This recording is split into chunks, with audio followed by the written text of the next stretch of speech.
Well, XRP has been making some big moves, as much as 15% over the weekend. I'm going to talk about what actually caused XRP to make some bigger moves that was actually decoupled from Bitcoin, even though Bitcoin made some big moves over the weekend as well. And in other crypto news, Ethereum seems to be having an issue, in fact, the same issue that Bitcoin is having, and that issue could cause the price of Ethereum to do the same thing that Bitcoin is going to do. I'm going to talk about what this issue actually is by one of Bloomberg Intelligence commodity strategists. Also have some information that just came out of the SEC that, not shockingly, is not exactly great news for the crypto market, but also not for Wall Street.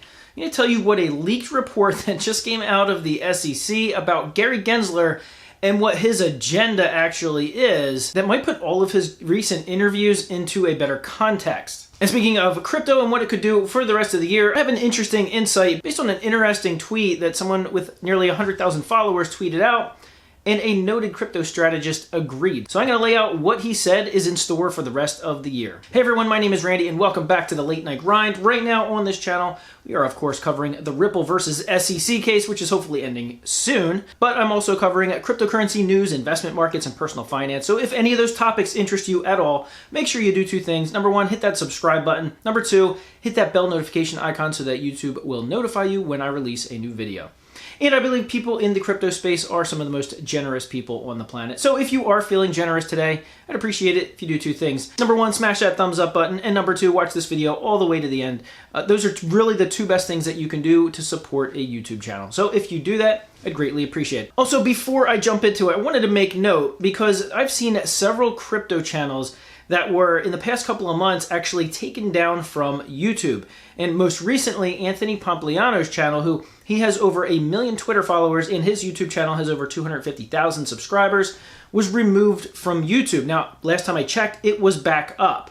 But I'm guessing some of these have a lot to do with the spam comments, the ones that I mentioned previously in my other video. So like I said, keep an eye out. Don't fall for any of those spam comments. I do my best to go through and remove all of those users as best I can. So I wanted to give you guys a heads up just in case something would happen. It's likely because of spam comments, not because of being in the crypto space, as some people assume. Now, all those channels were brought back up very, very quickly after YouTube looked into it. But like I said, likely due to the spam comments. Okay, now let's jump into it. All right, so the first thing I want to cover is what I just read about Ethereum, that one of the noted crypto analysts are saying that Ethereum is actually suffering from. It's notable. It's the kind of the same thing that actually Bitcoin is suffering from. It's one of the things that's driving the price up. What is that? A supply shortage. What? Well, that makes sense for Bitcoin because there's only a finite supply of Bitcoin available. Yes, even though you can mine Bitcoin and there's still Bitcoin coming into the market, there will only be a finite amount to be mined. However, with Ethereum's unlimited. There is no cap to the number of ETH that can be mined and created.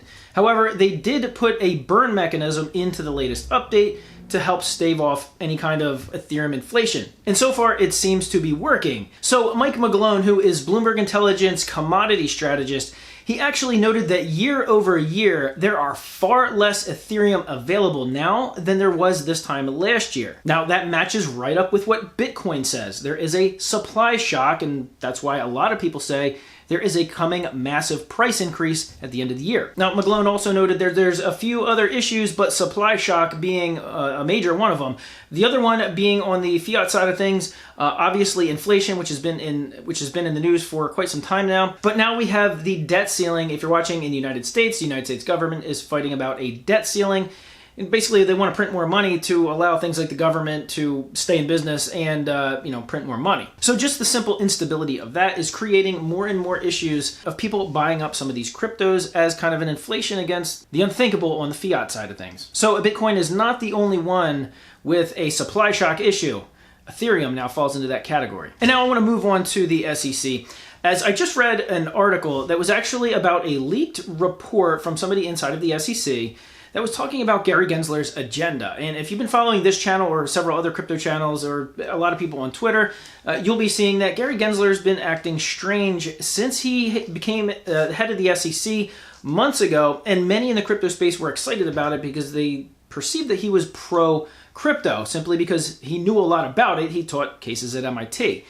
But since then, his interviews have been getting more and more vague. As Senate banking committees have been asking him questions about regulations, about crypto, he's becoming more and more vague. But this report, it kind of points to what might actually be happening. So this report says that Gary Gensler basically just tipped off Wall Street, letting them know that there is an everything crackdown coming. So what Gary Gensler has just ordered was that over 200 people will be working on 50 different teams, working to draft up new regulations and new rules to put in place. That's right, over 200 people are now writing rules for the SEC's regulation. Okay, so why is he doing this? Well, the speculation goes even further in that Gary Gensler now has his eye on the Treasury Secretary job, meaning he is not going to be necessarily the best friend to crypto anymore.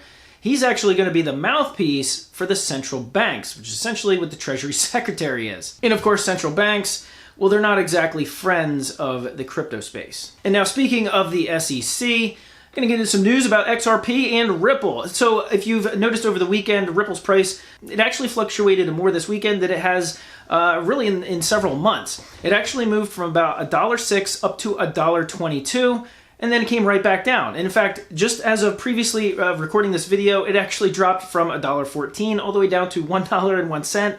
And now it's back up to $1.13. Now, this recent move today was basically looked like it was kind of mirroring what Bitcoin was doing. But these kinds of moves, obviously, it's just another Monday in crypto. But what caused the initial price increase in XRP over the weekend? Well, some of the speculation is that because of all the mainstream media attention that the case versus the SEC has been getting for Ripple, and now seeing the underside of what the SEC is doing, or at least has been doing, meaning all of the information, all the documents, and all the email chains that Judge Netburn's going to get to look at that have to do with the SEC and how Ethereum got a free pass and who was involved in drafting that, all while saying it was just Bill Himmon's opinion. So that's starting to hit the fan, so to speak, because as I've read, there have been several whales that have been adding XRP very heavily over the weekend. Now, this could be one of the issues as to why the price has been increasing, but like I said, with my speculation is that because of all this mainstream media coverage of this case and looking more and more like Ripple's going to win this case, whether it's a settlement or in a summary judgment, I still believe it's going to be in a summary judgment. I just can't believe right now that a settlement is in the cards. But nonetheless, clarity for XRP would absolutely skyrocket the price of XRP. So it looks like some of the whales are right now starting to place their bets. And finally, I wanted to bring up a tweet that I just saw that on Twitter, a user known as Cold-Blooded Schiller laid out what's going to happen. I love that name. Laid out what's going to happen for the rest of the year. And here's what he said. He says, number one, Bitcoin is going to push into the high 59,000s. What's going to happen is that altcoins are continue to bleed. I don't know if they'll bleed a whole lot, but with the Bitcoin dominance climbing, alts are not necessarily going to go with it. His thought is that Bitcoin is going to get rejected somewhere in the 59,000 range and settle down into the lower range of 51 to 53,000. And he says during this time, alts will have a big sell-off. And of course, by that happening, it will drive the price lower to alts. And finally, his fifth point was that you go ahead then and buy everything and log off for the rest of the year. In other words, buy the alts very cheap and then wait for the fireworks show as Q4 ensues. Now, of course, that's just one man's opinion, but I also saw that Michael Vanderpop, who is a noted crypto trader with a very large following in and of himself, agreed. So we're going to see some Q4 fireworks here and see if that $59,000 rejection point is actually going to come to fruition before we see one of those waves down to 51, 53,000. Well, we're going to have to see. Be sure to put a comment down in the comment section below if you agree with that, or if Bitcoin is going to push through 59,000, push through 62,000, 64,000, and finally to all-time highs, and it's never even going to see that down wave. Let me know in the comment section below what you think. And finally, I wanted to make note of something. John Deaton, who is an outside attorney that is actually putting together a class action lawsuit against the SEC on behalf of XRP holders. He now has over 39,000 XRP holders, and get this, he says hundreds of non-XRP holders joining that class action lawsuit against the SEC. Now, that class action lawsuit won't actually go through because the judge denied it. However, you can still join his list, and I'll put a link in the description below, if you want to be represented by John Deaton actually essentially saying that, look at all these XRP holders and non-holders that are saying that the SEC is hurting them or is hurting an industry, or at least a major player in the industry. But in any case, I'll link that in the description below, as well as a link to John Deaton's Twitter profile. Yesterday, he unleashed an absolute Twitter tirade against all of the conflict of interest and potential corruption on a point-by-point basis. And it is absolutely amazing to read this Twitter feed that he just laid out, because this is the information that he was actually granted friend of the court, meaning he can give all this information over to Judge Netburn to help her make a decision in the case for Ripple. This is probably why some of the whales are placing their bets on the XRP side. Let me know your thoughts in the description below. Once again, thanks for watching this video all the way to the end. I really do appreciate it. And don't forget to give it a big thumbs up. And as always, I'll see you guys on the next video.